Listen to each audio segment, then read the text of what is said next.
ಕೃತಯುಗದಲ್ಲಿ ಶ್ರೀ ಗುರುವು ಶಿಷ್ಯಂಗೆ ಬಡಿದು ಬುದ್ಧಿಯ ಕಲಿಸಿದಡೆ ಆಗಲಿ ಮಹಾಪ್ರಸಾದವೆಂದೆನಯ್ಯ.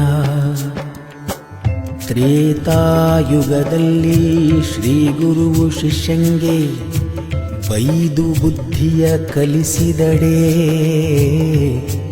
ಆಗಲಿ ಮಹಾಪ್ರಸಾದವೆಂದೆನಯ್ಯ.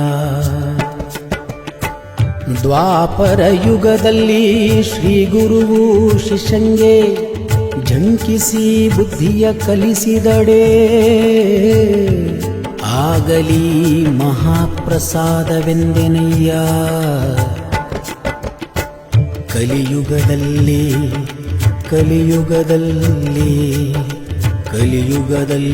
ಶ್ರೀ ಗುರುವು ಶಿಷ್ಯಂಗೆ ವಂದಿಸಿ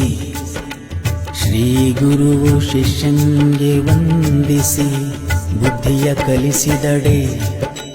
ಕಲಿಯುಗದಲ್ಲಿ ಶ್ರೀ ಗುರುವು ಶಿಷ್ಯಂಗೆ ವಂದಿಸಿ ಬುದ್ಧಿಯ ಕಲಿಸಿದಡೆ ಆಗಲಿ ಮಹಾಪ್ರಸಾದವೆಂದೆನಯ್ಯ.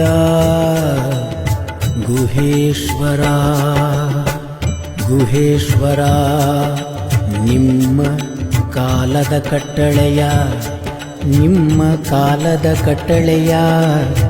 ನಿಮ್ಮ ಕಾಲದ ಕಟ್ಟಳೆಯ ಕಲಿತನಕ್ಕೆ ನಾನು ಬೆರಗಾದೆನು.